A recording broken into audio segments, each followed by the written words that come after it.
இந்த மாபெரும் கண்டன ஆர்ப்பாட்டத்திற்கு வருகை புரிந்து இங்கே காலையிலிருந்து தளபதியின் ஒரே கட்டளைக்காக இங்க தமிழகம் முழுவதும் இந்த கண்டன ஆர்ப்பாட்டம் நடந்து கொண்டிருக்கிறது. சாதிவாரி கணக்கெடுப்புக்கு கண்டனம், திமுகவின் ஊழலை எதிர்த்து கண்டனம், இங்கே சட்டம் ஒழுங்கு சீர்கேடை எதிர்த்து கண்டனம், தமிழக வெற்றி கழகத்தை ஒடுக்க நினைக்கும் திமுகவை எதிர்த்து கண்டனம். இந்த சாதிவாரி கணக்கெடுப்பு எதுக்கு நடத்தணும்? நிறைய பேர் தெரிஞ்சுக்க வேண்டிய விஷயம். அது தமிழக வெற்றி கழகம் மட்டும்தான் இதை உறுதியாக, நம்மளுடைய தலைவர் மட்டும்தான் உறுதியாக இந்த சாதிவாரி கணக்கெடுப்பு நடத்தணும்னு சொல்லி கோரிக்கை விடுத்து இதற்கான கண்டன ஆர்ப்பாட்டம் நடத்திய ஒரே கட்சி தமிழக வெற்றி கழகம் தான். ஏன்னா இது ரொம்ப முக்கியமான ஒரு விஷயம். இப்ப இருக்கிற நமக்கு இருக்கிற ஒதுக்கீடுகள் பிற்படுத்தப்பட்ட மக்கள், மிகவும் பிற்படுத்தப்பட்ட மக்கள், அதுக்கப்புறம் பட்டியலின மக்கள், இப்படி எல்லாம் பிற்படுத்தப்பட்ட, மிகவும் பிற்படுத்தப்பட்ட மற்றும் பட்டியலின மக்கள் அனைவருக்குமான இப்ப இருக்கிற ஒதுக்கீடுகள் அனைத்தும் 1931 எடுத்த சாதிவாரி கணக்கெடுப்புல பண்ணது. கிட்டத்தட்ட 94 வருஷத்துக்கு முன்னாடி எடுக்கப்பட்ட ஒரு சாதிவாரி கணக்கெடுப்புல இப்படி ஒரு ஒதுக்கீடுகள் பண்ணிருக்கு. இப்ப திரும்பவும் எடுக்கணும்னு சொல்லி உச்ச நீதிமன்றம் உத்தரவிட்டு 1 வருஷம் ஆச்சு. மற்ற மாநிலங்கள், அதாவது பீகார்ல எடுத்து முடிச்சுட்டாங்க, கர்நாடகால எடுத்து முடிச்சுட்டாங்க, மற்ற மாநிலங்கள் எல்லாம் தனித்தனியாக எடுத்து முடிச்சுட்டு இருக்காங்க. ஆனால் தமிழக அரசு மட்டும் தமிழக மக்களை வஞ்சிச்சு கொண்டிருக்கு. இதை பேஸ் பண்ணி தான் நம்ம அடுத்து எந்த முடிவையும் எடுக்க வேண்டியிருக்கும். நாளைக்கு ஒரு ஒதுக்கீடுகளா, இல்ல நாளைக்கு ஒரு வேலை வாய்ப்புகளா, இந்த ஜாதிவாரி கணக்கெடுப்பு எடுத்து அதுக்கு தக்கன ஒதுக்கீடுகளை கொடுத்துதான் நம்ம எல்லா விஷயத்தையும் முடிவெடுக்கல எடுக்க வேண்டியிருக்கும். ஏன் மற்ற மாநிலங்கள் எடுத்துட்டாரு, நீங்க ஏன் எடுக்கலன்னு கேட்டா இதுவரைக்கும் முதல்வர்கிட்ட இருந்து எந்த ஒரு விளக்கமும் இல்லை, எதுவும் இல்லை. இது அவங்களுடைய கோரிக்கையிலே இருக்கு, ஜாதிவாரி கணக்கெடுப்பு நடத்தணும்னு. ஆனால் அவர்கள் கையில் அதிகாரம் இருந்தும் அதை செய்யவில்லை. கண்டிப்பாக இதுக்கு தமிழக வெற்றி கழகம் சார்பாக கடுமையான கண்டனத்தை தெரிவித்துக் கொள்கிறோம். ஏன்னா எவ்வளவு ஒதுக்கீடு கொடுக்கணும்னு எதை வச்சு முடிவு பண்ணுவீங்க? குத்து மதிப்பு 1931 கொடுத்த ஒதுக்கீடு அப்ப வச்சு எடுத்த கணக்கெடுப்பு வச்சா ஒதுக்கீடு கொடுப்பீங்க.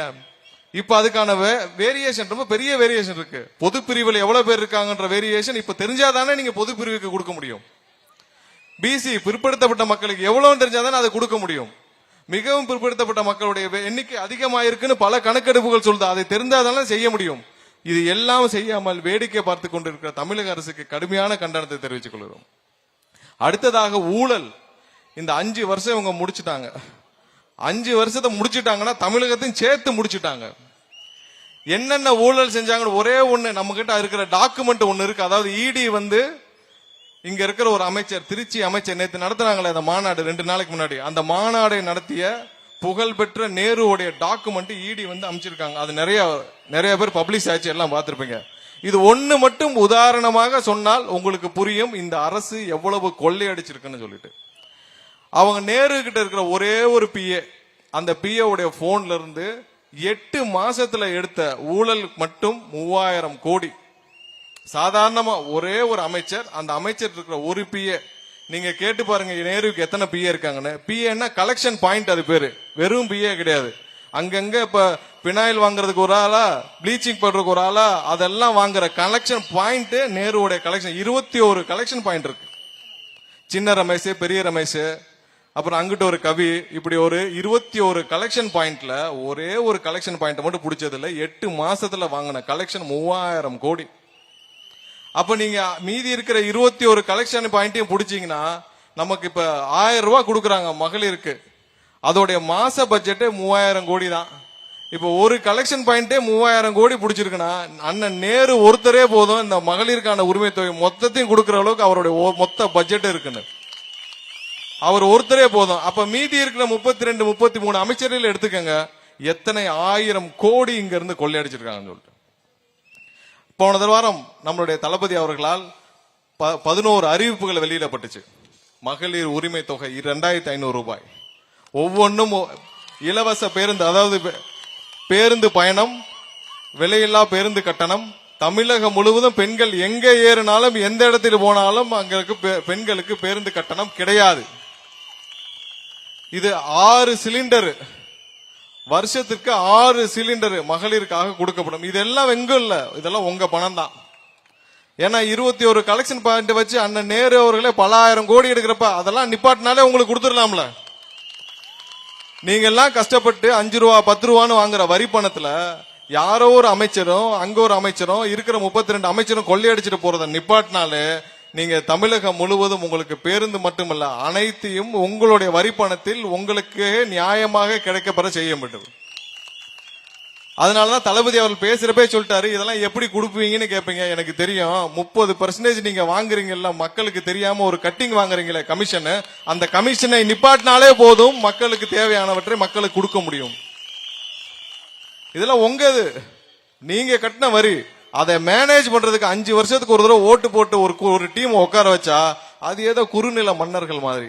நீங்க நம்ம எல்லாம் சேர்ந்து நம்ம கொடுக்கிற வரி பணத்தை வச்சு ஒரு அட்மினிஸ்ட்ரேஷனை ஒரு ஆபீஸ மேனேஜ் பண்றதுக்கு ஒரு மேனேஜர் மாதிரி முதல்வரை உட்கார வச்சா நீ உட்காந்து ஏதோ குறுநில மன்னர், உனக்கு கீழே இருக்கிற ஒவ்வொருத்தரும் ஒவ்வொரு குறுநில மன்னர், நீங்க எல்லாம் உட்காந்து ஊரை கொள்ளையடிச்சிட்டு இருப்பீங்க. எத்தனை வருஷம் இந்த மக்கள் பார்த்துட்டு இருப்பாங்க?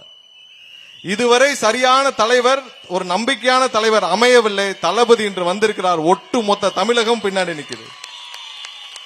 ஆமா, இவங்கள மாத்தி அவங்கள போட்டா என்ன ஆகும்? நீங்க ஆவல எதிர்பார்க்க மதுரைக்கு வர்றோம் பொறுமையா. இவங்கள மாத்தி அவங்களுக்கு ஓட்டு போட்டா அவங்களும் கொள்ளையடிக்கிறாங்க, அவங்கள மாத்தி இவங்களுக்கு போட்டா இவங்களும் கொள்ளையடிக்கிறாங்க. என்ன செய்யறதுன்னு பேசாம பொறுத்துட்டு இருந்த மக்கள் 60 ஆண்டுகளுக்கு அப்புறம் ஒரு நம்பிக்கை கொடுக்கும் ஒரு தலைவர் வந்திருக்கிறார். மாற்றம் கண்டிப்பாக நிகழும். நம்ம மதுரைக்கு வருவோம். மதுரையில என்னடா மேயர், அது கார்பரேஷன்ல 300 கோடி கொள்ளையா? யாராவது எதிர்பார்த்தீங்களா? என்னடா கவுன்சிலரா நின்னாங்க, ஜெயிச்சாங்க, கவுன்சிலர் போய் மேயர் ஆனாங்க. மேயர் 300 கோடி எங்க இருந்து வந்துச்சு? வரி கட்டுற, நீங்க வரி கட்டினீங்கல்ல, அந்த வரியெல்லாம் கட்டாம அதுக்கு ஒரு பில்ல போட்டு வேற பில்ல போட்டு 300 கோடி வரி கட்டினதுல மட்டும் அடிச்சு விட்டது. இத புடிச்சது யாரு? உள்ள கட்டிங் சரியா போகாம இவங்களே போட்டு கொடுத்து புடிச்சது. மூர்த்தி போட்டு கொடுப்பாரு கோவ தளபதி பிடிஆர் போட்டு கொடுப்பாரு. இதான் நடக்குது, வேற ஒண்ணும் இல்ல. கட்டிங்க கரெக்டா பிரிச்சு கொடுத்த தளபதிக்கும் தளபதிக்கும் மூர்த்திக்கும் இல்ல பிடிஆருக்கும் கரெக்டா பிரிச்சு கொடுத்துருந்தாங்கன்னா இந்த பஞ்சாயத்தே வந்திருக்காது மேயருக்கு. அதை சரியா செய்யல, போட்டு கொடுத்து உள்ள வச்சிட்டாங்க. அப்ப இதுக்கு முன்னாடி இருந்த மேயரு உத்தமரா? அவரும் இப்படிதான். அதுக்கு முன்னாடி இருந்த மேயரு அவரும் இப்படிதான். ஆனா அடுத்து தளபதி ஆட்சி வந்த பிறகு ஒரு உங்கள ஒருத்தர் மேயரா வருவீங்க. சுத்தமான அரசாக இருக்கும். எல்லாத்தையும் டிஜிட்டலைஸ் பண்ணிட்டீங்க, சொத்து வரியும் டிஜிட்டலைஸ் பண்ணிட்டீங்க. அதையும் மீறி 300 கோடி கொள்ளையடிக்கிறீங்கன்னா உங்களுக்கு மேல கில்லாடி இந்தியாவில் யாராவது இருப்பாங்களா? எல்லாத்தையும் டிஜிட்டலைஸ் பண்ணிட்டீங்கல்ல, அதையும் தாண்டி ஒரு மாநகராட்சியில இங்க உட்காந்து 300 கோடி கொள்ளையடிக்கிறீங்கன்னா அப்ப எவ்வளவு பெரிய கொள்ளைக்காரங்களா இருப்பாங்க? இது எல்லாம் தடுக்கப்பட வேண்டும். சாதாரண விஷயம். நீங்க மதுரையில ஒரு மாநகராட்சி பாக்குறோம், அப்புறம் மீதி இருக்கிற அமைச்சர், உங்க அமைச்சர் எல்லாம் மதுரையில் இருக்கிற அமைச்சர் எல்லாம் எடுத்துக்கிட்டோம்னா சொல்லவே வேணாம். மூர்த்தியில எடுத்துக்கிட்டோம்னா, அதாவது பத்திரப்பதிவு துறையில எல்லா ஆபீஸ்லயும் போனீங்கன்னா மினிஸ்டர் ஆள் ஒருத்தர் உட்கார்ந்து இருக்கிறார். கேட்டா அவர் மினிஸ்டர் ஆள், மினிஸ்டரோட கட்டிங்க வாங்கி அன்னைக்கே கலெக்ஷன். நீங்க மக்கள் பணிக்கு கூட இவ்வளவு சுறுசுறுப்பா வேலை பார்த்தது இல்ல. ஒரு கலெக்ஷனை வாங்கிட்டு போய் பத்திரப்பதிவு அலுவலகத்துல இருந்து சேர்க்கிறது இருக்கிறதுலே கொடுமை என்ன தெரியுமா? கஷ்டப்பட்டு 1 சென்ட் 2 சென்ட் நிலத்தை வித்து ஒரு வீட்டுல ஒரு கல்யாணம், காது ஊத்துன்னு கல்யாணம் பண்றதுக்கு ஒரு பிள்ளைகள் படிப்புக்கு விற்கிற நிலத்தில் 1 லட்சம் வித்தா 10,000 லஞ்சம். இதெல்லாம் வெக்கமா இல்ல மூர்த்தி அவர்களுக்கு? எங்க திரும்பினாலும் இது அண்ணன் மூர்த்தி வாங்கியிருக்காரு. மக்களே ஒன்னும் கவலைப்படாதீங்க, லிஸ்ட் போட்டு வச்சுக்கோங்க எத்தனை வாங்கியிருக்கிறாருன்னு. இதெல்லாம் உங்க காசுல வாங்கினது உங்களுக்கே திருப்பி வரும் நம்மளுடைய தளபதி ஆட்சி வந்த பிறகு. எங்க பார்த்தினாலும் ஒரு கட்டடத்தை உருவதில்ல, ஒரு கல்யாண மண்டபத்தை உருவதில்ல. எதை பார்த்தாலும் அண்ணன் வாங்கிட்டாரு. அண்ணன் இன்னொரு 5 வருஷம் இருந்தாரு மதுரையே வாங்கிடுவாரு. ஒன்னும் கவலைப்படாதீங்க, அதுக்கெல்லாம் வாய்ப்பே கிடையாது. அதுக்கடுத்து நம்ம அண்ணன் பிடிஆர் அவர்களுக்கு வருவோம். அவர் என்னன்னா நான் உத்தமருங்கிறாரு. ஆனா அவருக்கு இருக்கிற பிஏ எல்லா பேரையும் பாத்தீங்கன்னா 100 கோடி 200 கோடின்னு புடிச்சு வச்சிருக்காங்க.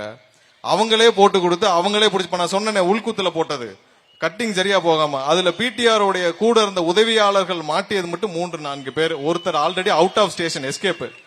அப்ப நீங்க என்ன உத்தமரு? நீங்க என்ன உத்தமர் பிடிஆர்? உங்களுக்கு தெரிந்து உங்களுடைய உதவியாளர் கொள்ளையடித்தாரா இல்லையா? நீங்க சத்தியம் பண்ண முடியுமா? இங்க உங்களுக்கு தெரிஞ்சு கொள்ளையடிச்சாரா இல்ல நீங்க அனுமதித்து கொள்ளையடித்தாரா இல்ல உங்களுக்கு சரியா பங்கு வரலன்னு அவர்களை நீங்க மாட்டி விட்டீங்களா? நீங்க இங்க சத்தியம் பண்ணி சொல்ல முடியுமா பிடிஆர் அவர்களை? நீங்க தானே அவங்க சொல்லுவீங்க, உங்களுடைய குடும்பம் தான் நாங்க மதுரை மீனாட்சி அம்மன் கோளுக்கு நாங்கள் வந்து அரங்காங்களா இருந்தோம், நாங்க தான் பாதுகாப்பு கொடுத்தோம் எல்லாம் சொன்னீங்கல்ல. மதுரை மீனாட்சி அம்மன் மீது சத்தியமிட்டு சொல்லுங்கள், நீங்கள் 1 ரூபாய் லஞ்சம் வாங்கவில்லை என்று பிடிஆர் அவர்கள். மதுரை மீனாட்சி அம்மனிடம் சத்தியம் பண்ணி சொல்லுங்கள் பிடிஆர் அவர்களே, நீங்கள் 1 ரூபாய் இந்த லஞ்சம் வாங்கவில்லை என்று. கடந்த 2 ஆண்டுகளில் நீங்க என்னென்ன செஞ்சீங்களோ அதை உங்களுடைய உதவியாளர் மூஞ்சிலே தெரிஞ்சிருச்சு. நீங்க எவ்வளவு கொள்ளையடிச்சிருக்கீங்கன்னு சொல்லி அனைவரும் கைது செய்துவிட்டார். இதுவரைக்கும் ஒரு விளக்கம் சொல்லவில்லை இந்த பிடிஆர் அவர். இது இங்க இருக்கிற சாம்பிள் மட்டும்தான். தமிழகம் முழுவதும் இதே மாதிரி பல லட்சம் கோடி. போன வாரம் தளபதி சொல்லியிருப்பார், நம்ம 4,30,000 கோடி பட்ஜெட்னா அதுலயே 30% கமிஷன் அவுட்டு. அது இல்லாமல் கனிம வளங்கள் தமிழகம் முழுவதும் இன்னைக்கு ட்ரக் இருக்கு, போதை மருந்து இருக்கா இல்லையா? ஒரு 5 வருஷத்துக்கு முன்னாடி நம்ம பார்த்திருக்கோம்ல, 5 வருஷத்துக்கு முன்னாடி கேட்டா எங்கேயோ ஒரு இடத்துல, மதுரையில ஒரு இடத்துல, அங்க மாட்டுத்தாவணி ஒரு இடத்துல ஏதோ கஞ்சா விற்கும்பா, போலீஸ் பிடிச்சாங்களான்னு சொல்லுவாங்க. இன்னைக்கு தெருவுக்கு கஞ்சா இருக்கா இல்லையா? இன்னைக்கு முக்கால்வாசியான பெண்களுக்கு பாதுகாப்பு இல்லாத சூழ்நிலைக்கு முக்கிய காரணமே இந்த போதைப் பொருள் தான். ஒருத்தன் எப்ப மிருகமாறான அந்த போதைப் பொருளும் கஞ்சாவும் இன்னைக்கு இருக்கிற மத்த போதைப் பொருள் தான். யாராவது மெத்தபெட்டமைன் கேள்விப்பட்டிருக்கோமா? 5 வருஷத்துக்கு முன்னாடி மெத்தபெட்டமைன், சூடோபெரின், இதெல்லாம் புதுசா வந்த சிந்தட்டிக் ட்ரக். இது எங்க இருக்குன்னா எல்லா கிராமத்திலும் இருக்கு, எல்லா காலேஜ்லயும் இருக்கு, ஸ்கூல்ல இருக்கு. கோயம்புத்தூர்ல போனா எல்லா காலேஜ்லயும் கேட்டீங்கன்னா மெத்தபெட்டமைன் பிடிச்சோம், சூடோபெரின் பிடிச்சோம். இப்படி சிந்தட்டிக் ட்ரக் பிடிக்கிற அளவுக்கு தமிழகம் வளர்ந்துருச்சுன்னா, அப்ப இங்க காலேஜ்ல, இன்ஜினியரிங் காலேஜ்லயும் சாதாரண காலேஜஸ்ல இருக்கிற கல்லூரி மாணவர்கள் வரைக்கும் போய் சேர்ந்திருக்குன்னா எவ்வளவு கேவலமான ஆட்சியை இந்த முதல்வர் ஸ்டாலின் அவர்கள் நடத்திட்டு இருக்கிறாரு. என்ன செஞ்சிருக்கணும்? முதல்ல உங்க கட்சியை சேர்ந்த ஜாபர் சாதிக்கின்ற ஒரு நபரை டெல்லியில இருந்து தூக்கிட்டு போறாங்க. ஆயிரக்கணக்கான கோடிக்கு போதை மருந்து தமிழகத்திலிருந்து தயாரிச்சு ஃபுட் பாக்கெட்ல வச்சு வித்துட்டு இருந்திருக்கான். டெல்லியில இருந்து தூக்கிட்டு போய் அப்ப என்ன செஞ்சிருக்கணும்? நல்லவரா இருந்தா, உத்தமரா இருந்தா, ஒத்த பைசா அவனுடைய காசை தொடலன்னா நீ என்ன பண்ணிருக்கணும்? நீங்க இங்க ஒரு வழக்கு தொடுத்து, இங்க இருக்கீங்கல்ல உங்களுடைய காவல்துறை, நீங்க வழக்கு போட்டு எவ்வளவு தூரம் அவன் இங்க நெட்வொர்க் வச்சிருக்கான். சேகர்பாபு போய் அவனுடைய 3 நட்சத்திர விடுதியை சேகர்பாபு ரிப்பன் வெட்டி திறந்து வைத்தார். அந்த ஜாபர் சாதிக்குடைய கட்டின விடுதியை எத்தனை படங்கள் அவன் ப்ரொடியூஸ் பண்ணிருக்கான். எல்லாத்தையும் சீஸ் பண்ணி எங்கெங்க கொடவுன் வச்சிருக்கான், அவனுடைய நெட்வொர்க் என்ன. இங்க நீங்க தமிழக அரசு, நீங்க தானே அரசு வச்சிருக்கீங்க, உங்ககிட்ட தான் போலீஸ். நீங்க ஒரு வழக்கு பதிவு செஞ்சு, இப்ப வரைக்கும் ஜாபர் சாதிக் மீது ஒரு வழக்கு கூட இல்லை. டெல்லியில பதிவு செய்யப்பட்ட வழக்கு தான். ஆனா ரைடு நடந்தது போல தமிழ்நாட்டுல மட்டும் அத்தனை கொடவுன். இப்ப வரைக்கும் ஒரு டைரக்டர், ஒரு ப்ரொடியூசர் உட்பட எல்லாம் போய் டெல்லிக்கு போயிட்டு வந்துட்டு இருக்காங்க. இது வரைக்கும் அப்ப என்ன சொல்ல வரீங்க? இருக்கிற எல்லா போதை மருந்துகளையும் அலோவ் பண்றதுன்னா அப்ப அதுல வர்ற ஏதோ கமிஷன் உங்களுக்கு வருதா இல்லையா? அப்புறம் எதுக்கு நீங்க அலோவ் பண்றீங்க? குட்காவை நீங்க தானே எடுத்துட்டு போய் சட்டசபைக்கு போனீங்க. குட்காவை எடுத்துட்டு போய் சட்டசபைக்கு போன அதே முதல்வர் இப்ப சொல்ல முடியுமா குட்கா அங்க தமிழகத்தில்? எதுக்கு நீங்க சட்டசபை போனீங்க? அப்ப அதிமுகவினர் குட்காவுக்கு பணம் வாங்கி கொண்டு அனுமதித்தாருன்னு சொல்றதுக்கு தானே சட்டசபைக்கு போனீங்க. இப்ப குட்கா எல்லா கடையிலும் இருக்கு. அப்ப இப்பவும் நீங்க காசு வாங்கிட்டு இதை அலோவ் பண்றீங்க நாங்க சொன்னால் அதுல என்ன தவறு இருக்குது? அப்ப போதை மருந்து மட்டும் பல லட்சம் கோடி விக்குதுன்னா அதுல உங்களுக்கு லாபம் இல்லாம, கமிஷன் இல்லாம நீங்க அலோவ் பண்றீங்க. 1 லட்சம் கோடி பட்ஜெட்ல அடிக்கிறீங்க, பல லட்சம் கோடி இந்த மாதிரி போதை பொருட்கள், பல லட்சம் கோடி கனிம வளங்கள். ஒரு மணல், ஒரு இது மக்களே ஒண்ணு மட்டும் உறுதியா இருந்துக்கங்க, தளபதி ஆட்சி வந்தவுடன் அனைத்து இல்லீகல் குவாரியும் நிப்பாட்டப்படும். மூர்த்தி நடத்துற குவாரி உட்பட இங்க அவர் தான் குவாரி, அவர் தான் மணல், அவர் தான் சவுடு, அவர் தான் கிராவல், அதெல்லாம் இருக்காது. அனைத்தும் மூடப்படும். தளபதி ஆட்சி வந்து அனைத்து இல்லீகல் குவாரி எங்க பார்த்தாலும் மலையை சுரண்டி வச்சிருக்கானுங்க. அனைத்து இல்லீகல் குவாரியும் தளபதி ஆட்சி வந்த பிறகு முதல் நாளே தளபதி இழுத்து போட்டு மூடி விட்டு அதில் யார் யாரு தவறு செய்தாலும் அனைவரையும் தூக்கி உள்ளே வைப்பார். அதுல எந்த மாற்றும் கருத்து கிடையாது. இயற்கை வளங்களை, தமிழக இயற்கை வளங்களை கொள்ளையடித்த எவரையும் அனுமதிக்க மாட்டார் தளபதி அவர்கள். 100% சொல்றோம். யாரும் கஷ்டப்பட வேண்டாம். போற வழிலாம் சொல்றாங்க சரன்னு வண்டி போகுது, இந்த வண்டி இந்த கனிம வளங்களை ஏத்திட்டு போற வண்டினாலதான் அவ்வளவு ஆக்சிடென்ட். அவ்வளவு கேரளாவுக்கு போற வண்டிகள் அவ்வளவு, ஒரு நாளைக்கு ஆயிரக்கணக்கான வண்டிகள் போகுது. கவலையே பட வேண்டாம். இன்னும் 2 மாசம் தான். மே மாசம் முதல் வாரம் தளபதி அவர்கள் முதல்வராக பதவியேற்றவுடன் அனைத்து இல்லீகல் குவாரி, அனைத்து மணல் குவாரி, இல்லீகல் மணல் குவாரி அனைத்தும் மூடப்படும். 2 மாதங்கள் பொறுத்துக் கொள்ளுங்கள். இன்னும் 2 மாதம் தான்.